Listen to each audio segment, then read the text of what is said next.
ഏറെ സ്നേഹം നിറഞ്ഞ സഹോദരന്മാരെ, സഹോദരിമാരെ, അള്ളാഹുവിൻ്റെ അനുഗ്രഹത്താൽ ഇന്നും ഹിദായത്തോടുകൂടി, ഈമാനോടുകൂടി, അതോടൊപ്പം തന്നെ നല്ല ആരോഗ്യത്തോടുകൂടി ജീവിക്കാൻ കഴിഞ്ഞു. ആരോഗ്യമുള്ളത് കൊണ്ടാണ് നമ്മളിവിടെ പള്ളിയിൽ എത്തിയത്. അൽഹംദുലില്ലാ. നമ്മൾ യാത്ര ചെയ്യുന്നവരാണ്. ചെറിയ യാത്രകൾ ചെയ്യാറുണ്ട്, വലിയ യാത്രകൾ ചെയ്യാറുണ്ട്.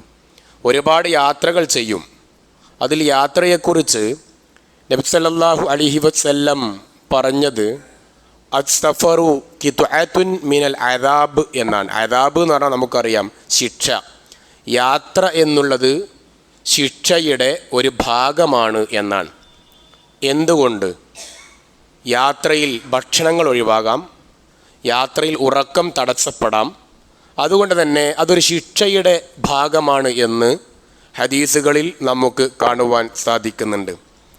അപ്പോൾ യാത്ര ആ രൂപത്തിൽ ദുരിതം പിടിച്ചതാണ്. ചില അപകടങ്ങൾ സംഭവിക്കാറുണ്ട്. ഡ്രൈവ് ചെയ്യുന്നവൻ ശ്രദ്ധിച്ചാലും അപ്പുറത്തുനിന്ന് വരുന്നവൻ്റെ അശ്രദ്ധ അപകടത്തിൽപ്പെടാറുണ്ട്. നമ്മുടെ ഉറ്റവരോ ഉടയവരോ ഒക്കെ അപകടത്തിൽപ്പെട്ട് കിടക്കുന്നവരുണ്ടാകാം. അള്ളാഹു അവർക്ക് ആരോഗ്യം വീണ്ടെടുത്തു കൊടുക്കുമാറാവട്ടെ. അപ്പോൾ യാത്ര ആ രൂപത്തിൽ ദുരിതം പിടിച്ചതാകുന്നത് കൊണ്ടാണ് യാത്ര പോകുന്നവർക്ക് യാത്ര അയക്കാൻ പറഞ്ഞത്. നമ്മുടെ കൂട്ടത്തിൽ ഹജ്ജിനോ ഉംറക്കോ ഗൾഫിലേക്കോ മറ്റു നാട്ടിലേക്കോ ജോലികൾക്കോ ഒക്കെ പോകുന്നവരുണ്ടാകും. യാത്ര അയക്കാൻ നാം വീടുകളിൽ പോകാറുണ്ട്, ഫോണിൽ യാത്ര അയക്കാറുണ്ട്. പക്ഷേ നമ്മൾ പറയാറുള്ളത് ഓന് ഉംറക്ക് പോവാൻ അല്ലെങ്കിൽ ഗൾഫിലേക്ക് പോവാൻ, മോശമല്ലേ പോയില്ലെങ്കിൽ എന്നാണ് പറയുക. സത്യത്തിൽ നാം അവർക്ക് വേണ്ടി മോശമല്ലേ എന്ന് തോന്നിയിട്ടല്ല യാത്ര അയക്കാൻ പോവേണ്ടത്, പ്രാർത്ഥിക്കുവാൻ വേണ്ടിയാവണം. അസ്തൗദിഉല്ലാഹ ദീനക വ അമാനതക വ ഖവാതീമ അമലിക. ഈ പ്രാർത്ഥന എല്ലാവർക്കും അറിയാം. പക്ഷെ പലപ്പോഴും നാം കോഴിക്കോടേക്കോ അല്ലെങ്കിൽ മറ്റു സ്ഥലങ്ങളിലേക്കോ വിദേശത്തേക്കോ ഒക്കെ യാത്ര അയക്കുമ്പോൾ മറന്നു പോകാറുണ്ട്. ഇത് ഉംറയുടെ കിതാബുകളിൽ ഉംറയുടെ രൂപം പഠിപ്പിക്കുമ്പോൾ ഉംറയുടെ ക്ലാസ്സുകളിൽ ഹജ്ജിൻ്റെ ക്ലാസ്സുകളിലൊക്കെ പറയും. ആ നേരങ്ങളിൽ ഭവ്യതയോടെ ഭദ്രതയോടെ നാം ചൊല്ലുകയും പറയുകയും ചെയ്യാറുണ്ട്. സത്യത്തിൽ ഒരു ഹജ്ജിനോ ഉംറക്കോ പോകുമ്പോഴുള്ള യാത്രയല്ല ഇത്. ജീവിതത്തിൽ എപ്പോഴൊക്കെ യാത്ര പുറപ്പെടുമ്പോഴും യാത്ര അയക്കുവാനുള്ള പ്രാർത്ഥനയാണ് ഇത്, ഇബാദത്താണിത് എന്ന് നമ്മൾ മനസ്സിലാക്കേണ്ടതാണ്. അപ്പോൾ അസ്തൗദിഉല്ലാഹ ദീനക വ അമാനതക വ ഖവാതീമ അമലിക. കൃത്യമായി അള്ളാഹുവിനെ ഏൽപ്പിക്കുകയാണ്. നീ അമാനത്ത് നിർവഹിക്കണം കേട്ടോ. നീ അള്ളാഹുവിലേക്കുള്ള യാത്രയാണ് എന്നത് നിനക്ക് ഓർമ്മയുണ്ടാവണം. നീ യാത്രയിലാണ്, അതുകൊണ്ട് റബ്ബിനെ മറക്കാൻ പാടില്ല എന്ന ഒരു ഓർമ്മപ്പെടുത്തൽ കൂടിയാണ് യാത്രയിൽ നാം പറയുന്ന പ്രാർത്ഥന എന്നുള്ളത് നമ്മുടെ ഓർമ്മയിലുണ്ടാവേണ്ട വിഷയമാണ്. അതുപോലെ തന്നെ വാഹനത്തിൽ കയറുമ്പോൾ പ്രാർത്ഥനയുണ്ട്. സുബ്ഹാനല്ലദി സഖറ ലനാ ഹാദാ വമാ കുന്നാ ലഹു മുഖരിനീൻ വ ഇന്നാ ഇലാ റബ്ബിനാ ലമുൻഖലിബൂൻ. സുബ്ഹാൻ, എത്ര പരിശുദ്ധനാണ് അള്ളാഹു, എത്ര പരിശുദ്ധനാണ്. എന്താണ് അവൻ്റെ പ്രത്യേകത? സഖറ ലനാ ഹാദാ, ഈ വാഹനത്തെ കീഴ്പ്പെടുത്തി തന്നവനാണവൻ. ഇതിൻ്റെ ഉടമയാരാ? മുദബ്ബിർ ആരാണ്? മുദബ്ബിറുൽ ആലം എന്നൊരു ചർച്ച നമ്മുടെ നാട്ടിൽ ഒരു കാലഘട്ടത്തിൽ നടന്നിരുന്നു. ചില ആളുകൾക്ക് മുദബ്ബിർ എന്നുള്ളത് വകവെച്ചു കൊടുത്തിരുന്നു. ലില്ലാഹി മുൽക്കുസ് സമാവാതി വൽ അർള്. ആരാണ് ആകാശങ്ങളുടെ ആധിപത്യം? ആരാണ് ഭൂമിയുടെ ഉടമ? അല്ലാഹുവാൻ. ലഹു മുൽക്കുസ് സമാവാതി വൽ അർള്, ആയത്തുൽ കുർസിയിലുള്ള ഒരു ഭാഗമാണത്. ലഹു മുൽക്കുസ് സമാവാതി വൽ അർള്, എല്ലാത്തിൻ്റെയും ഉടമ. ബൈക്ക് ഓടിക്കുന്നവൻ സ്പീഡ് കൂട്ടി ഗർവോടുകൂടി ഓടിക്കുമ്പോൾ അള്ളാഹുവിൻ്റെ ഒരു ചോദ്യമുണ്ട്. ഇന്നക ലൻ തഖ്രിഖൽ അർള വലൻ തബ്ലുഗൽ ജിബാല തൂല. എടോ, നീ ഇങ്ങനെ പോയോണ്ടൊന്നും കാര്യമൊന്നുമില്ല. ഇന്നക ലൻ തഖ്രിഖൽ അർള, ഭൂമിയെ പിളർത്തുവാൻ നിന്റെ സ്പീഡ് കൊണ്ടാവൂലല്ലോ. ഭൂമിയെ പിളർത്തുവാൻ നിന്റെ അഹങ്കാരം കൊണ്ടാവൂലല്ലോ. ഭൂമിയെ പിളർത്തുവാൻ നിന്റെ മസിൽ പവർ കൊണ്ടാവൂലല്ലോ. വലൻ തബ്ലുഗൽ ജിബാല തൂല, പർവ്വതത്തേക്കാൾ ഉയരുവാനും നിനക്കാവുമോ? ഇല്ല. അതൊക്കെ നിന്റെ വ്യാമോഹം മാത്രമാണ്, സ്വപ്നം മാത്രമാണ്. ഇന്നക ലൻ തഖ്ലിഖൽ അർള വലൻ തബ്ലുഗൽ ജിബാല തൂല. അപ്പോൾ സുബ്ഹാനല്ലദി, അല്ലാഹുവേ, ഈ വാഹനം പരിശുദ്ധപ്പെടുത്തിയ സൈക്കിളും ബൈക്കും കാറും ലോറിയും ബസ്സും എല്ലാം ഈ ഞാൻ ഏതിലാണോ യാത്ര ചെയ്യുന്നത് ഈ വാഹനത്തെ എനിക്ക് ഉടമപ്പെടുത്തിയ, അധീനപ്പെടുത്തിയ, കീഴ്പ്പെടുത്തിയ അല്ലാഹുവേ നീ തന്നെയാണ് പരിശുദ്ധൻ എന്ന് പറഞ്ഞു. കയറ്റം കയറുമ്പോൾ, കയറ്റം ഇറങ്ങുമ്പോൾ സുബ്ഹാനല്ലാഹ്, അല്ലാഹു അക്ബർ എന്ന് പറയാൻ പഠിപ്പിച്ചു.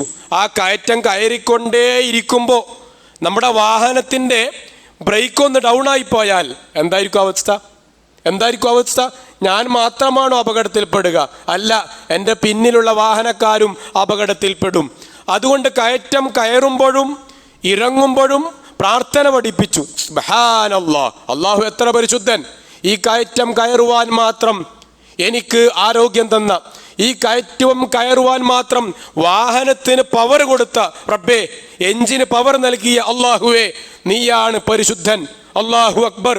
ഈ കയറ്റം കയറി അവിടെ വണ്ടി ഓഫായില്ല, അതോ അത് ഇറങ്ങുമ്പോഴും വണ്ടി വളരെ വേഗത്തിൽ നിയന്ത്രണം വിട്ടില്ല.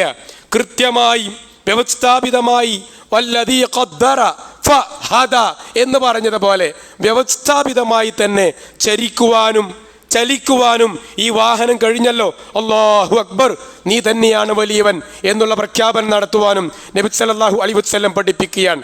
സഹോദരന്മാരെ, അതുകൊണ്ട് തന്നെ ഈ ഓടിക്കൊണ്ടിരിക്കുന്ന വാഹനം എപ്പോഴാണ് അപകടത്തിൽപ്പെടുക നമ്മൾ ശ്രദ്ധിച്ചുകൊണ്ട് കാര്യമുണ്ടോ? ഇപ്പോൾ അലഹബാദിൽ നടന്ന വിമാനാപകടം ഇന്ത്യയിലെ രണ്ടാമത്തെ ഏറ്റവും വലിയ അപകടമാണെന്നാണ് പറഞ്ഞത്. കോഴിക്കോട് കരിപ്പൂരിൽ നടന്ന വിമാനാപകടത്തിന് ശേഷം ഇന്ത്യയിലെ ഏറ്റവും വലിയ വിമാനാപകടമായിരുന്നു അത് എന്നാണ് മീഡിയക്കാർ പറയുന്നത്. അല്ലാഹു അലം. ഏതായാലും ഈ ഒരു രൂപത്തിൽ ഒരുപാട് പ്രതീക്ഷകളും ഒരുപാട് സ്വപ്നങ്ങളുമായിട്ടായിരിക്കുമല്ലോ ആരും യാത്ര പോവുക. നമ്മൾ വെറുതെ യാത്ര ചെയ്യോ? ഇല്ല. എന്തൊക്കെയോ ആശകൾ, എന്തൊക്കെയോ പ്രതീക്ഷകൾ, എന്തൊക്കെയോ സ്വപ്നങ്ങൾ ഒക്കെ ഉണ്ടാവും. ഈ സ്വപ്നങ്ങളുമായി യാത്ര ചെയ്യുമ്പോൾ ആരുടെയോ കാരണം കൊണ്ട്, ആരുടെയോ നിയമലംഘനം കൊണ്ട്, ആരുടെയോ അശ്രദ്ധ കൊണ്ട് അപകടത്തിൽപ്പെടുന്നു. വാഹനാപകടം മിക്കവാറും അങ്ങനെയാണ്. ഒന്നുകിൽ അശ്രദ്ധയായിരിക്കും, അല്ലെങ്കിൽ നിയമങ്ങൾ അനുസരിക്കാത്തത് കൊണ്ടായിരിക്കും. ഈ രണ്ട് കാരണം കൊണ്ടാണ് അപകടമുണ്ടാവുക. എന്തായാലും അപകടമുണ്ടാകുമ്പോൾ നമ്മൾ ആലോചിക്കേണ്ടത് മൻ ത്വാല ഉംറുഹു വഹസുന അമലുഹു. 65 വയസ്സായി, 85 വയസ്സായി, 25 വയസ്സായി, എത്രയായാലും റസൂലുള്ളാഹി പറഞ്ഞത് നല്ല മനുഷ്യൻ ആരാണ്? മൻ ത്വാല ഉംറുഹു. പ്രായം കുറേ ഉണ്ടായതുകൊണ്ട് നല്ല ആളാവൂല. പിന്നെന്ത് വേണം? ഹസുന അമലുഹു, അമൽ നന്നാവണം. എന്നാൽ പ്രായം കുറേ ഉണ്ടായി വസു അമലുഹു, അമല് മോശമാണെങ്കിലോ മോശക്കാരനാണ്. അതുകൊണ്ട് 15 വയസ്സ് കഴിഞ്ഞ എൻ്റെ ശബ്ദം കേൾക്കുന്ന എല്ലാ സ്ത്രീകളും എല്ലാ പുരുഷന്മാരും ആലോചിക്കേണ്ടത് നമ്മുടെ പ്രായം ഓരോ നിമിഷവും ഹസുന അമലുഹു, നല്ല അമലുണ്ടോ എന്നുള്ളതാണ് നമ്മൾ ശ്രദ്ധിക്കേണ്ടത്. ലിയബ്ലുവക്കും അയ്യുക്കും അഹ്സനു അമല. അമൽ ചെയ്തിനോ എന്നല്ല അള്ളാഹുവിൻ്റെ ചോദ്യം, നല്ല അമൽ ചെയ്തിനോ എന്നാണ്. നിസ്കരിച്ചിനോ എന്നല്ല ചോദ്യം, നല്ല നിസ്കാരമുണ്ടോ എന്നാണ്. സക്കാത്ത് കൊടുത്തോ എന്നല്ല, നല്ല സക്കാത്ത് കൊടുത്തോ എന്നാണ്. ഹജ്ജ് ചെയ്തോ എന്നല്ല, നല്ല ഹജ്ജായിട്ടുണ്ടോ എന്നാണ്. ഹജ്ജാജികൾക്ക് വേണ്ടി നാം പ്രാർത്ഥിക്കാറുണ്ട്. മഖബൂലും മബ്റൂറുമായ ഹജ്ജ് എന്നാണ് നാം പറയുക. മഖബൂൽ ഹജ്ജിന് മാത്രമാണോ വേണ്ടത്? അല്ല, സ്വീകാര്യമായ ഹജ്ജ്. അത് നിസ്കാരത്തിന് വേണ്ടേ? നോമ്പിന് വേണ്ടേ? തഹിയ്യത്തിന് വേണ്ടേ? പള്ളിയിൽ ഇരുത്തത്തിന് വേണ്ടേ? സദഖക്ക് വേണ്ടേ? ഖുർആൻ പാരായണത്തിന് വേണ്ടേ? മഖബൂലായ ഖുർആൻ പാരായണം, മഖബൂലായ ഇരുത്തം, മഖബൂലായ നോട്ടം, മഖബൂലായ നിസ്കാരം, മഖബൂലായ സക്കാത്ത്, മഖബൂലായ സദഖ എല്ലാം സ്വീകാര്യമാവണം. റബ്ബന തഖബ്ബൽ മിന്ന എന്ന് ഇബ്രാഹിം നബി അലൈഹിസ്സലാമും ഇസ്മായിൽ നബി അലൈഹിസ്സലാമും പ്രാർത്ഥിച്ചത് കഅബ നിർമ്മിച്ചപ്പോഴാണ്. നമ്മൾ പള്ളിക്ക് വേണ്ടി 500 രൂപ കൊടുക്കുന്നു. നമ്മുടെ വായിലൂടെ മനസ്സിലൂടെ ആ പ്രാർത്ഥന ഉണ്ടായിട്ടുണ്ടോ? ഇബ്രാഹിം നബി അലൈഹിസ്സലാം കല്ല് ചുമന്നു, നമുക്കതിന് കഴിഞ്ഞിട്ടില്ല. നാം പള്ളിക്ക് വേണ്ടി എല്ലാ വെള്ളിയാഴ്ചയും 10,000-ഓ 5,000-ഓ 1,000-ഓ കൊടുക്കുന്നു. അത് കൊടുക്കുമ്പോൾ ഇറങ്ങിപ്പോകുമ്പോൾ റബ്ബന തഖബ്ബൽ മിന്ന എന്ന ഒരു ഉൾവിളി നമ്മുടെ കൽബിലുണ്ടായിട്ടുണ്ടോ? ഉണ്ടാവേണ്ടതുണ്ട്. മൻ ത്വാല ഉംറുഹു. അങ്ങനെ നമ്മുടെ പ്രായം പോയാൽ വഹസുന അമലുഹു, അമൽ നന്നാക്കി കഴിഞ്ഞാൽ അവനാണ് മനുഷ്യരിൽ ഏറ്റവും നല്ലവൻ എന്ന് നബി സല്ലല്ലാഹു അലൈഹി വസല്ലം പഠിപ്പിക്കുകയാണ്. അതുകൊണ്ട് തന്നെ റസൂലുള്ളാഹി പഠിപ്പിച്ചു, ഏത് നേരങ്ങളിലും പ്രാർത്ഥിക്കുവാൻ. ഇടിയുണ്ടാകുന്നു, മഴക്കാലമാണ്, നല്ല മഴയാണ്. മഴ പെയ്യുമ്പോൾ എന്തൊരു ശക്തിയാ അല്ലേ, മഴ വരുമ്പോൾ എന്തൊരു വരത്താണ്. ആകെ 5 ദിവസം തുടർച്ചയായി മഴ പെയ്യുമ്പോഴേക്ക് സ്ഥലങ്ങളൊക്കെ ഇടിഞ്ഞു വീഴാൻ തുടങ്ങി അല്ലേ, മണ്ണിടിച്ചിലുണ്ടായി. ഗവൺമെൻറ് സ്കൂളുകൾ, കോളേജുകൾ അവധികൾ കൊടുത്തു. എത്ര ദിവസം തുടർച്ചയായി മഴ പെയ്തത്? 4 ദിവസം, 5 ദിവസം അല്ലേ, ഒരേ മഴ. അപ്പോഴേക്കും നാശനഷ്ടങ്ങൾ വന്നു, അപ്പോഴേക്കും പ്രശ്നങ്ങൾ വന്നു, പ്രയാസങ്ങൾ വന്നു, വെള്ളപ്പൊക്കം വന്നു, കെടുതികൾ വന്നു. റസൂലുള്ളാഹിയുടെ പ്രാർത്ഥനയാണ്, മഴക്ക് പ്രാർത്ഥിക്കാൻ പഠിപ്പിച്ചു. അല്ലാഹുമ്മ സ്വയ്യിബൻ നാഫിഅ, ഉപകാരമായ മഴ തരാൻ. അല്ലാഹുമ്മ ഹവാലൈന വല അലൈന, അല്ലാഹുവേ ചുറ്റുമുള്ളവർക്ക് കൊടുക്ക്, നമുക്കിപ്പോൾ ആവശ്യമില്ല, മതിയായിട്ടുണ്ട് എന്ന് പ്രാർത്ഥിക്കാൻ. ഇതറിയാത്ത ആരും പള്ളിയിലില്ല. നമ്മൾ പ്രാർത്ഥിച്ചോ? ഈ 20-ാം തീയതി വരെ ഏകദേശം 1 മാസമായി മഴ പെയ്യാൻ തുടങ്ങിയിട്ട് നമ്മുടെ നാവിൽ എത്ര പേർ ഈ പ്രാർത്ഥന നടത്തിയവരുണ്ട്? നമ്മുടെ കൂട്ടത്തിൽ ഉണ്ടോ? നമ്മുടെ ഭാര്യ പ്രാർത്ഥിച്ചോ? നമ്മുടെ മക്കൾ പ്രാർത്ഥിച്ചോ? നമ്മൾ പ്രാർത്ഥിച്ചോ? നമ്മുടെ വീട്ടിലുള്ളവർക്ക് പ്രാർത്ഥിക്കണമെന്ന് തോന്നലുണ്ടായോ? ഇടിയുണ്ടാകുമ്പോൾ അല്ലാഹുമ്മ ലാ തഖ്തുൽന ബിഗളബിക വലാ തുഹ്ലികന ബിഅദാബിക വആഫിന ഖബല ദാലിക. അല്ലാഹുമ്മ, അല്ലാഹുവേ, ലാ തഖ്തുൽന, ഞങ്ങളെ നീ കൊല്ലല്ലേ എന്നാണ്. ഞങ്ങളെ നീ നശിപ്പിക്കല്ലേ, ഞങ്ങളെ നീ കൊല്ലല്ലേ. ബിഗളബിക, നിന്റെ കോപം കാരണം കൊല്ലല്ലേ. എപ്പോഴാ? ഇടിയുണ്ടാകുമ്പോൾ. അല്ലാഹുമ്മ ലാ തഖ്തുൽന ബിഗളബിക, നിന്റെ കോപം കൊണ്ട് ഞങ്ങളെ നീ കൊല്ലല്ലേ അല്ലാ. അല്ലേ, വെടിവെച്ച് കൊല്ലുമ്പോൾ, ഒരാൾ തോക്കുമായി നമ്മുടെ മുന്നിൽ നിൽക്കുമ്പോൾ നമുക്കുണ്ടാകുന്ന വികാരം എങ്ങനെയിരിക്കും? അതിപ്പോൾ അതൊന്ന് കണ്ടോക്കണം അല്ലേ. അങ്ങനെ തോക്കുമായിട്ട് ഒരാൾ നമ്മളെ മുമ്പിൽ നിൽക്കാൻ നമ്മുടെ മനസ്സെങ്ങനെയായിരിക്കും? ഇടി വരുമ്പോൾ അല്ലാഹു പഠിപ്പിച്ച, റസൂലുള്ളാഹി പ്രാർത്ഥിച്ച പ്രാർത്ഥനയാണ് അല്ലാഹുമ്മ ലാ തഖ്തുൽന ബിഗളബിക, അല്ലാഹുവേ നിന്റെ ദേഷ്യം കൊണ്ട് എന്നെ നീ കൊല്ലല്ലേ. വലാ തുഹ്ലികന ബിഅദാബിക, നിന്റെ ശിക്ഷ കൊണ്ട് എന്നെ നീ നശിപ്പിക്കല്ലേ. വആഫിന, വആഫിന, ഞങ്ങൾക്ക് മാപ്പ് തരണേ. എപ്പോ? ഖബല ദാലിക, അങ്ങനെ നിന്റെ ഈ പരീക്ഷണമോ ശിക്ഷയോ നമ്മുടെ നാട്ടിൽ ഇറങ്ങുകയാണെങ്കിൽ തന്നെ വആഫിന ഖബല ദാലിക, അതിനു മുമ്പായി എനിക്ക് പുറത്തു തരണേ അല്ല, മാപ്പ് തരണേ അല്ല. എന്തൊരു നല്ല പ്രാർത്ഥനയാണ്. നമ്മുടെ വീട്ടിൽ പ്രാർത്ഥന വരേണ്ടതുണ്ട്. കാറ്റുണ്ടാകുമ്പോൾ അല്ലാഹുമ്മ ഇന്നി അസ്അലുകൽ ഖൈറ, അല്ലാഹുവേ ഞാൻ ഖൈറിനെ ചോദിക്കുകയാണ്. എന്താ കാരണം? കാറ്റിൽ ഖൈറല്ലാത്തതുണ്ട്, ഷർറുണ്ട് കാറ്റുകൊണ്ട്. അതുകൊണ്ട് ആ ഖൈറിനെ ചോദിച്ചത്. അല്ലാഹുമ്മ ഇന്നി അസ്അലുകൽ ഖൈറ വ ഖൈറ മാ ഫീഹാ, എന്തൊക്കെ ഖൈറുണ്ടോ, എന്തൊക്കെ നന്മയുണ്ടോ, എല്ലാ നന്മയും എനിക്ക് വേണം. എന്താ കാരണം? എന്താ? അല്ലാഹുമ്മ ഇന്നക അൻതൽ വഹാബ്, നീ വഹാബാൻ, വാരിക്കോരി തരുന്നവനാണ്, വാരിക്കോരി തരുന്നവനാണ്. ആ വാരിക്കോരി തരുന്ന അല്ലാഹുവുള്ള ചോദ്യമാണ് അല്ലാഹുമ്മ ഇന്നി അസ്അലുക അൽ ഖൈറ വ ഖൈറ മാ ഫീഹാ, എല്ലാ നന്മയും എനിക്ക് കിട്ടണം, എല്ലാ ഖൈറും കിട്ടണം. കാറ്റിനെ കൊണ്ട് എന്തൊക്കെ ഖൈറാണോ എനിക്കെല്ലാം അറിയില്ല, ഞാൻ അത്രയൊന്നും പഠിച്ചിട്ടില്ല. എന്തൊക്കെയുണ്ടോ എല്ലാം. വ അഊദു ബിക, ഞാനിതാ കാവൽ തേടുകയാണ്, ഞാൻ അഭയം തേടുകയാണ്. മിൻ ശർരിഹാ, ഈ കാറ്റിൽ എന്തൊക്കെയാണോ ഷർറുണ്ടാവുക, എന്തൊക്കെയാണോ കെടുതികൾ ഉണ്ടാവുക, എന്തൊക്കെയാണോ ബുദ്ധിമുട്ടുണ്ടാവുക, എല്ലാത്തിലും വശർറ മാഫിഹ, എല്ലാ ഷെറിൽ നിന്നും ഞാനിതാ അല്ലാഹുവേ നിന്നോട് അഭയം തേടുകയാണ് എന്ന് പ്രാർത്ഥിക്കാൻ കാറ്റുണ്ടാകുമ്പോൾ പ്രാർത്ഥിക്കാൻ പഠിപ്പിച്ചു. കാറ്റ് കൊണ്ട് ഖൈറുണ്ട് അല്ലേ, നമുക്ക് കാറ്റ് കിട്ടും, നല്ല കാലാവസ്ഥ ഉണ്ടാവും, പരാഗണം നടക്കും, അങ്ങനെ അങ്ങനെ നമുക്ക് അറിയാത്ത എന്തൊക്കെയോ ഉണ്ടാവാം. ഷർറോ, കൊടുങ്കാറ്റ് വന്ന അടങ്ങാറാണ്, വീട് നശിക്കും, പുഴകൾ കടന്നൊഴുകും, കവിഞ്ഞൊഴുകും, വെള്ളപ്പൊക്കം ഉണ്ടാവും, ദുരിതങ്ങളുണ്ടാകും, നാശനഷ്ടമുണ്ടാകും, വൈദ്യുതി വിച്ഛേദിക്കപ്പെടും, ഒരുപാട് പ്രശ്നങ്ങളുണ്ടാവും. അള്ളാഹു അത്തരം കെടുതികളിൽ നിന്നും നമ്മെ കാത്തുരക്ഷിക്കുമാറാവട്ടെ. അപ്പോൾ പ്രാർത്ഥിക്കുവാനും പഠിപ്പിച്ചു. അതേപോലെ തന്നെ അള്ളാഹു പഠിപ്പിച്ചു അയ്യൂബ് നബിയുടെ പ്രാർത്ഥന. സക്കരിയ നബിയുടെ പ്രാർത്ഥന അല്ലേ, മസ്സനി അല്ലുർ. അയ്യൂബ് നബിയുടെ ചരിത്രം അറിയാത്ത ഒരാളുണ്ടാവില്ല അല്ലേ. അയ്യൂബ് നബിയുടെ ചരിത്രം അറിയാത്ത ഒരാളുണ്ടായി. അയ്യൂബ് നബിക്ക് എന്താ പ്രശ്നം ഉണ്ടായത്? എന്താ പ്രയാസം ഉണ്ടായത്? സമ്പത്ത് മൊത്തം പോയി. വലിയ ധനികനായിരുന്നു, ധനാഢ്യനുമായിരുന്നു. പൈസ ഉണ്ടായിട്ട് കാര്യമില്ല, കൊടുക്കാനുള്ള തൗഫീഖ് ഉണ്ടാവണമല്ലോ, അതും ഉണ്ടായിരുന്നു. നല്ല പണക്കാരൻ, പക്ഷെ പണം മുഴുവൻ പോയി.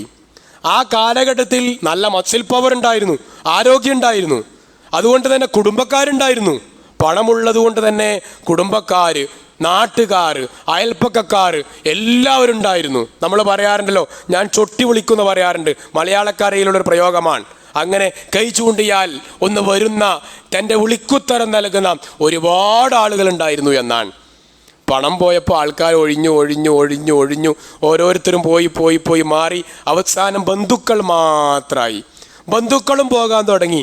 അവസാനം അയ്യൂബ് നബി അലൈഹിസ്സലാം പ്രാർത്ഥിക്കുകയാണ്, എൻ്റെ ഭാര്യയും എന്നെ ഒഴിവാക്കുമോ എന്ന് ഞാൻ ഭയപ്പെടുന്നു എന്നാണ്. അപ്പോഴാ പ്രാർത്ഥിച്ചത് അന്നി മസ്സനിയ ലുർ. എന്താ ലുർ എന്ന് പറഞ്ഞാൽ? നമുക്കറിയാത്തവരല്ലോ ആ പ്രാർത്ഥന അല്ലേ. എന്താ ലുർ എന്ന് പറഞ്ഞാൽ? എന്താ ലുർ എന്ന് പറഞ്ഞാൽ? രോഗമാണോ? നാശനഷ്ടമാണോ? സാമ്പത്തിക നഷ്ടമാണോ? വേറെ എന്തെങ്കിലും പ്രയാസമാണോ? മാനസികമായ ടെൻഷനാണോ? ഫീലിംഗ് ആണോ? വെള്ളപ്പൊക്കമാണോ? ലുർ എന്ന് പറഞ്ഞാൽ ഉപദ്രവം എന്നാണ് അറബി പറയാ. ബുദ്ധിമുട്ട് എന്നാണ് മലയാളത്തിൽ പറയാ. ബുദ്ധിമുട്ട്, ഉപദ്രവം എന്നൊക്കെയാണ്. എന്താ ബുദ്ധിമുട്ട്? നമ്മൾ കുറച്ച് ബുദ്ധിമുട്ടായി പോയി എന്ന് പറയും അല്ലേ, പറയാറുണ്ട്. കുറച്ച് ബുദ്ധിമുട്ടായി പോയി. നമ്മൾ എന്തിനാണ് ബുദ്ധിമുട്ടെന്ന് പറയുക? എന്തിനാ പറയാ? വീട്ടിൽ മോട്ടർ ഓഫായി പോയി, കംപ്ലൈൻ്റ് ആയി, വെള്ളം അടിക്കാൻ പറ്റിയിട്ടില്ല, രാവിലെ അതുകൊണ്ട് നമ്മുടെ ആവശ്യങ്ങൾ നടന്നിട്ടില്ല. അപ്പം പറയും രാവിലെ മോട്ടർ കത്തിപ്പോയി, കുറച്ച് ബുദ്ധിമുട്ടായി പോയി എന്ന് പറയും. ലുർ എന്ന് പറഞ്ഞാൽ അതാണോ? അല്ല. ലുർ എന്ന് പറഞ്ഞാൽ എല്ലാ ബുദ്ധിമുട്ടും കൂടി ഒന്നിച്ചു വരുമ്പോഴാണ് എന്ത് പറയുക?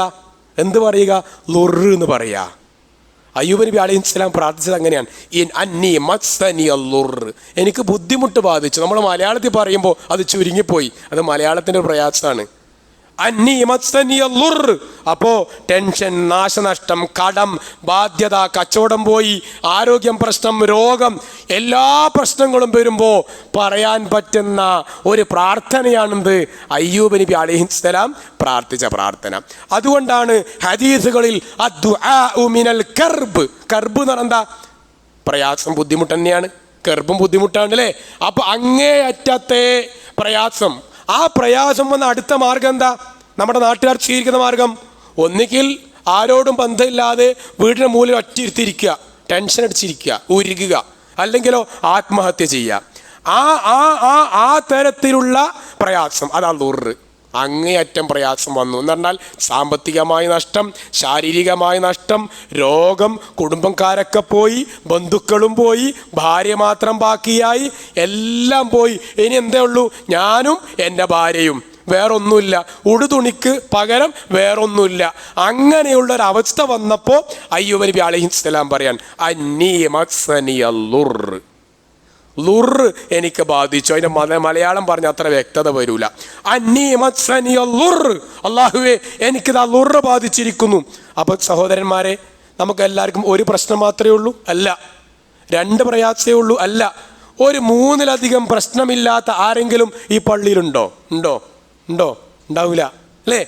നമുക്ക് പ്രാർത്ഥിക്കാൻ അല്ലാഹുവിന്റെ റസൂൽ പഠിപ്പിച്ച പ്രാർത്ഥനയത് അന്നീ മസ്സനിയ ലുർ വ അൻത അർഹമുർ റഹീമീൻ. പക്ഷെ എല്ലാ ദുആഇന്റെയും ഒരു മര്യാദയുണ്ട് അല്ലാഹ് സ്വീകരിക്കാൻ, അല്ലാഹ് കബൂൽ ചെയ്യാൻ. എന്താ മര്യാദ? അല്ലാഹുവിന്റെ പേരെടുത്ത് പറയണം. ലത്തീഫായ അല്ലാഹ്, ഖബീറായ അല്ലാഹ്, തവ്വാബായ അല്ലാഹ്, ആലിമായ അല്ലാഹ്, ഖാദിറായ അല്ലാഹ്, ഹയ്യുൽ ഖയ്യൂമായ അല്ലാഹ്, എൻ്റെ ഇന്ന കാര്യം പൂർത്തീകരിച്ചു തരണേ. അള്ളാഹിന്റെ പേരെടുത്ത് പറഞ്ഞുകൊണ്ട് അള്ളാഹുവോട് പ്രാർത്ഥിച്ചാൽ ഇദാ സുഇല ബിഹി അഅ്താ വ ഇദാ ദുഇയ ബിഹി അജാബ. ഇദാ സുഇല ബിഹി, അങ്ങനെ അള്ളാഹുവിൻ്റെ പേര് പറഞ്ഞുകൊണ്ട് നിങ്ങൾ ചോദിച്ചാൽ അഅ്താ, അള്ളാഹു നിങ്ങൾക്ക് നൽകും. നൽകുക, ദാനം കൊടുക്കുക എന്ന് പറയില്ലേ, ദാനമായി അള്ളാഹു നൽകും. വ ഇദാ ദുഇയ ബിഹി, അങ്ങനെ നിങ്ങൾ അള്ളാഹുവിൻ്റെ പേരുകൾ കൊണ്ട് പ്രാർത്ഥിച്ചാൽ അജാബ. അജാബ നമുക്കറിയാലോ, മുജീബ്, ഉത്തരം തരും അല്ലാഹ്.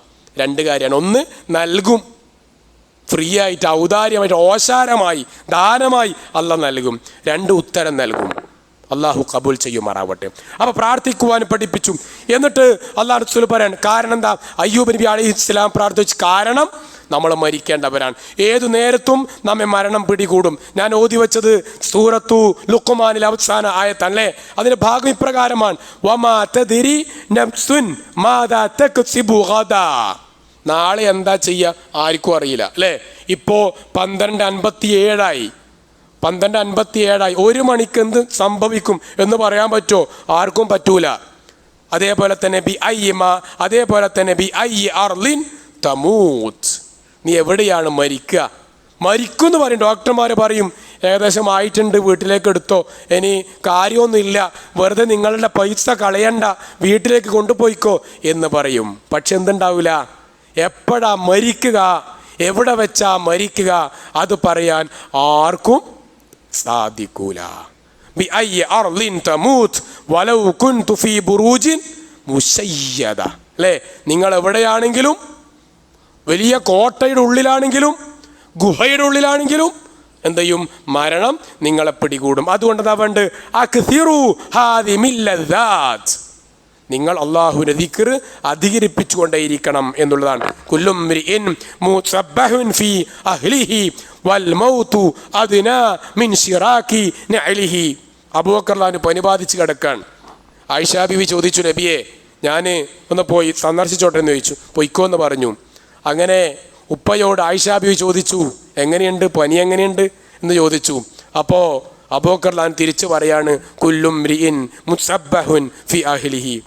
എല്ലാ മനുഷ്യന്മാർക്കും അവരുടെ കുടുംബത്തിലുണ്ടാവും എന്ത്?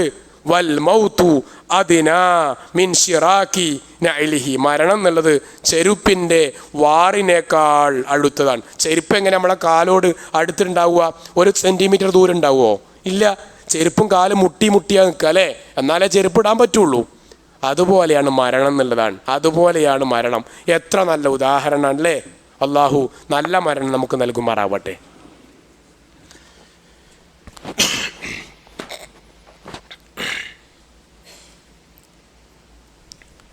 إن الحمد لله وصلى الله على خاتم الأنبياء والمرسلين وعلى آله وأصحابه أجمعين وعلى من اتبع الهدى إلى يوم الدين. ما بعد أيها الإخوان والأخوات اتقوا الله عباد الله أوصيكم ثانيا بتقوى الله. ഏറെ സ്നേഹം നിറഞ്ഞ സഹോദരന്മാരെ, സഹോദരിമാരെ, അള്ളാഹുവിൻ്റെ നിയമങ്ങളും നിർദ്ദേശങ്ങളും പാലിച്ച് ഖബറിലേക്ക് മടങ്ങേണ്ടവരാണ് നമ്മളെല്ലാവരും എന്ന ബോധത്തോടു കൂടി അമലുകളെ ക്രമീകരിക്കണേ എന്ന് ഒന്നുകൂടി ഓരോരുത്തരെയും ഓർമ്മിപ്പിക്കുകയാണ്.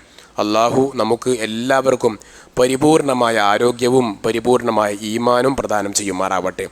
ആഫിയത്തിന് വേണ്ടി എപ്പോഴും പ്രാർത്ഥിക്കണേ എന്ന് ഒന്നുകൂടി എല്ലാവരെയും ഓർമ്മിപ്പിക്കുകയാണ്. സഹോദരന്മാരെ, സഹോദരിമാരെ, 2 പേര് പ്രാർത്ഥിക്കാൻ ആവശ്യപ്പെട്ടിട്ടുണ്ട്. ഒന്ന്, ഒരു സഹോദരൻ അദ്ദേഹത്തിൻ്റെ ഉമ്മയുടെ തലച്ചോറിന് ബ്രെയിനിന് വെള്ളം കയറിയ ചെറിയൊരു പ്രയാസം പറഞ്ഞിട്ടുണ്ട്. അള്ളാഹു അവർക്കും അവരുടെ ഉറ്റവർക്കും മനസ്സമാധാനം കൊടുക്കുമാറാവട്ടെ. അവരുടെ രോഗം അള്ളാഹു ശിഫിയാക്കി കൊടുക്കുമാറാവട്ടെ. അള്ളാഹു അവരുടെ എല്ലാ പരീക്ഷണങ്ങളും വിജയിക്കുവാനുള്ള ഈമാനും ആഫിയത്തും പ്രദാനം ചെയ്യുമാറാവട്ടെ. മറ്റൊരാൾ, അദ്ദേഹത്തിൻ്റെ ഭാര്യ കിടപ്പിലാണ്, രോഗപരമായി പ്രയാസത്തിലാണ്, അവർക്ക് വേണ്ടിയും പ്രാർത്ഥിക്കുവാൻ ആവശ്യപ്പെടുന്നുണ്ട്. അള്ളാഹു അദ്ദേഹത്തിൻ്റെ ഭാര്യയുടെ അസുഖം മൂലമുള്ള മനപ്രയാസം അദ്ദേഹത്തിന് അള്ളാഹു നീക്കി കൊടുക്കുമാറാവട്ടെ. ഭാര്യയുടെ അസുഖം അള്ളാഹു പെട്ടെന്ന് ശിഫ നൽകുമാറാവട്ടെ. അള്ളാഹു അവർക്ക് മനസ്സമാധാനവും ശാന്തിയും കൊടുക്കുമാറാവട്ടെ. അതേപോലെ 2 പേർ മരണം നടന്നിട്ടുണ്ട്. അപ്പോൾ ഒരാൾ ഇന്നലെ വരെ നമ്മുടെ ഈ പള്ളിയിൽ വന്ന ഒരു സഹോദരനാണ്. അദ്ദേഹത്തിന് അവർക്ക് 2 പേർക്കും അള്ളാഹു മഗ്ഫിറത്ത് കൊടുക്കുമാറാവട്ടെ. അള്ളാഹു അവരുടെ ഖബർ വിശാലമാക്കി കൊടുക്കുമാറാവട്ടെ. അള്ളാഹു അവർക്ക് ജന്നാത്തുൽ ഫിർദൗസ് പകരമാക്കി കൊടുക്കുമാറാവട്ടെ. സഹോദരന്മാരെ, സഹോദരിമാരെ, നമ്മൾ മരണം എന്നുള്ളത് എപ്പോഴും ഓർക്കേണ്ട ഒരു വിഷയം തന്നെയാണ്. എപ്പോഴാണ് മരിക്കുക, എങ്ങനെയാണ് മരിക്കുക എന്ന് പറയില്ല. നമുക്കൊരു കവിതാവചനം കാണാം. ആരോഗ്യപരമായി നടന്നുകൊണ്ടിരിക്കുന്നവരാണ് മരിക്കുക, രോഗിയായി കിടക്കയിൽ കിടക്കുന്നവർ ഇപ്പോഴും ജീവിച്ചുകൊണ്ടിരിക്കുന്നു എന്ന ഒരു കവിതയിലെ ചെറിയൊരു വാചകം ഓർമ്മിപ്പിക്കുകയാണ് നമ്മൾ. അതുകൊണ്ട് തന്നെ അനുഗ്രഹങ്ങൾ, ആരോഗ്യം അനുഗ്രഹമാണ്, കച്ചവടം അനുഗ്രഹമാണ്, സമ്പത്ത് അനുഗ്രഹമാണ്, വാഹനം അനുഗ്രഹമാണ്, വീട് അനുഗ്രഹമാണ്, ഈ ഒരു അന്തരീക്ഷം അനുഗ്രഹമാണ്, നമ്മുടെ ഈ കാലാവസ്ഥ അനുഗ്രഹമാണ്. ഈ അനുഗ്രഹങ്ങൾ നീങ്ങിപ്പോകാതിരിക്കുവാനുള്ള പ്രാർത്ഥന, നമ്മൾ പ്രാർത്ഥിക്കാറുള്ള പ്രാർത്ഥന, അല്ലാഹുമ്മ ഇന്നി അഊദു ബിക മിൻ സവാലി നിഅമതിക വതഹവ്വുലി ആഫിയത്തിക വഫുജാഅത്തി നിഖമത്തിക വജമീഇ സഖതിക എന്ന പ്രാർത്ഥന നമ്മൾ നിർബന്ധമായും പ്രാർത്ഥിക്കണം. അല്ലാഹുമ്മ, അല്ലാഹുവേ, ഇനി അഊദു ബിക, അല്ലാഹുവേ ഞാനിതാ അഭയം തേടുകയാണ്, മിൻ സവാലി നിഅമതിക, നിൻ്റെ നിഅമത്താണ്, എൻ്റെ നിഅമത്തല്ല, എൻ്റെ അനുഗ്രഹമല്ല, നിൻ്റെ അനുഗ്രഹമാണ്. നീ എനിക്ക് നൽകിയ അനുഗ്രഹം എന്നിൽ നിന്നും നീങ്ങിപ്പോകുന്നതിൽ ഞാൻ നിന്നോട് അഭയം തേടുകയാണ്. അതേപോലെ തന്നെ വതഹവ്വുലി ആഫിയത്തിക, നീ എനിക്ക് തന്ന ആരോഗ്യം നീങ്ങിപ്പോകുന്നതിൽ നിന്നും ഞാൻ നിന്നോട് അഭയം തേടുകയാണ്. വലിയൊരു കാര്യമാണ്. മരിക്കുന്നത് ഇപ്പോൾ ഒരാൾ നമ്മൾ ഇവിടുന്ന് ഇറങ്ങുമ്പോൾ ആ സ്റ്റെപ്പ് വഴുതി വീണു, കാലിൻ്റെ ലെഗമെൻ്റ് പൊട്ടി, കാല് പൊട്ടി, കിടപ്പിലായി, നമ്മളെങ്ങനെയാണ് ബാത്റൂമിൽ പോവുക, നമ്മുടെ ആവശ്യങ്ങൾ എങ്ങനെയാണ് പൂർത്തീകരിക്കുക? വല്ലാത്തൊരു പ്രയാസമാണ്. മറ്റുള്ളവൻ്റെ ആശ്രയം വേണ്ടി വരും. അള്ളാഹു കാത്തുരക്ഷിക്കുമാറാവട്ടെ. അപ്പം അതുകൊണ്ട് തന്നെ ആരോഗ്യം മരിക്കുന്നത് വരെ ഉണ്ടാവണം എന്നുള്ളത് പലപ്പോഴും ഞാൻ ആവർത്തിക്കാറുള്ള വിഷയമാണ്. നമ്മളെപ്പോഴും പ്രാർത്ഥിക്കേണ്ട വിഷയം. മരണം വരെ അള്ളാഹുവെ ഈ ആരോഗ്യം നിലനിർത്തണേ എന്ന് എപ്പോഴും നമ്മൾ പ്രാർത്ഥിക്കാൻ തയ്യാറാവണം.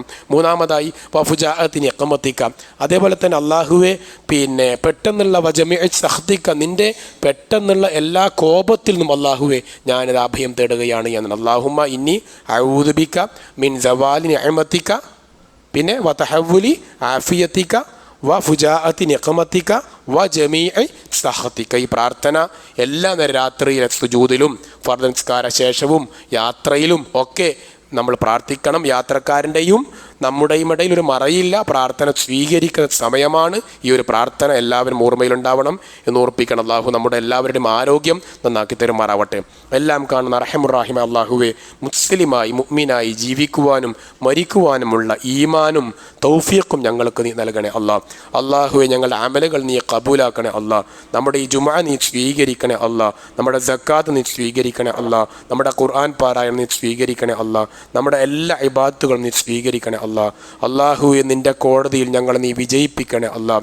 നബി സല്ലല്ലാഹു അലൈഹി വസല്ലം ഹൗദുൽ കൗസർ വെള്ളം കോരിക്കൊടുക്കുമ്പോൾ അത് വാങ്ങിക്കുടിക്കുന്നവർ ഞങ്ങളെ നീ ഉൾപ്പെടുത്തണേ അള്ളാഹ്. അള്ളാഹുവെ, ന്യൂനപക്ഷ തീവ്രവാദത്തിൽ നിന്നും ഫാഷിസത്തിൽ നിന്നും ഞങ്ങൾ നീ രക്ഷപ്പെടുത്തണേ അള്ളാഹ്. അള്ളാഹുവെ, വിശ്വാസത്തിൻ്റെ പേരിൽ പ്രയാസപ്പെടുന്ന ഫലസ്തീനികളെ പോലെയുള്ള വിശ്വാസികൾക്ക് നീ അഭയവും സമാധാനവും കൊടുക്കണേ അള്ളാഹ്. നമ്മുടെ നാട്ടിൽ സമാധാനം നിലനിർത്തി തരണേ അള്ളാഹ്. നമ്മുടെ നാട്ടിൽ സമാധാനം നിലനിർത്തി തരണേ അള്ളാഹ്. നമ്മുടെ നാട്ടിൽ ബർക്കത്ത് ചൊരിയണേ അള്ളാഹ്. നമ്മുടെ വീട്ടിൽ നീ ബർക്കത്ത് ചൊരിയണേ അള്ളാഹ്. നമ്മുടെ സമ്പത്തിൽ ഞങ്ങൾക്ക് നീ ബർക്കത്ത് ചൊരിയണേ അള്ളാഹ്. ഞങ്ങളുടെ വീട്ടിൽ നീ ശാന്തിയും സമാധാനവും ഉണ്ടാക്കണേ അള്ളാഹ്. നമ്മുടെ കുടുംബബന്ധം നന്നാക്കി തരണേ അള്ളാഹ്. നമ്മുടെ സാമ്പത്തികം നന്നാക്കി തരണേ അള്ളാഹ്. കടങ്ങൾ മാറ്റിത്തരണേ അള്ളാഹ്. ദുആ കൊണ്ട് വസിയത്ത് ചെയ്തവർ അള്ളാഹു അവരുടെ എല്ലാ മുറാദുകളും നീ പൂർത്തിയാക്കി കൊടുക്കണേ അള്ളാഹ്. നമ്മിൽ നിന്ന് മരണപ്പെട്ടവർക്ക് നീ ഖബർ വിശാലമാക്കി കൊടുക്കണേ അള്ളാഹ്. രോഗങ്ങളെ കൊണ്ട് വസിയത്ത് ചെയ്തവർക്ക് അള്ളാഹു അവർക്ക് നീ ശിഫ കൊടുക്കണേ അള്ളാഹ്. അവർക്ക് നീ മനസ്സമാധാനം കൊടുക്കണേ അള്ളാഹ്. അവരുടെ കുടുംബങ്ങൾക്ക് നീ മനസ്സമാധാനം കൊടുക്കണേ അള്ളാഹ്. മരിച്ചവരുടെ ഉറ്റവർക്ക് നീ മനസ്സമാധാനം കൊടുക്കണേ അള്ളാഹ്. നീ ഇഷ്ടപ്പെട്ടവരുടെ മാത്രമായി നീ പുഞ്ചിരിക്കുമ്പോൾ അക്കൂട്ടത്തിൽ ഞങ്ങളെയും നീ ഉൾപ്പെടുത്തണേ അള്ളാഹ്.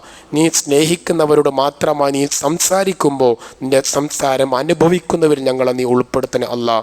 നീ ഇഷ്ടപ്പെട്ടവരോടും സ്നേഹിക്കുന്നവരോടും മാത്രമായി നിൻ്റെ പരലോകത്ത് നീ സംസാരിക്കുകയും പുഞ്ചിരിക്കുകയും ചെയ്യുമ്പോൾ അള്ളാഹുവെ, നിൻ്റെ പുഞ്ചിരിയും സംസാരവും അനുഭവിക്കുന്നവരിൽ ഞങ്ങളെ നീ ഉൾപ്പെടുത്തണേ അള്ളാഹ്.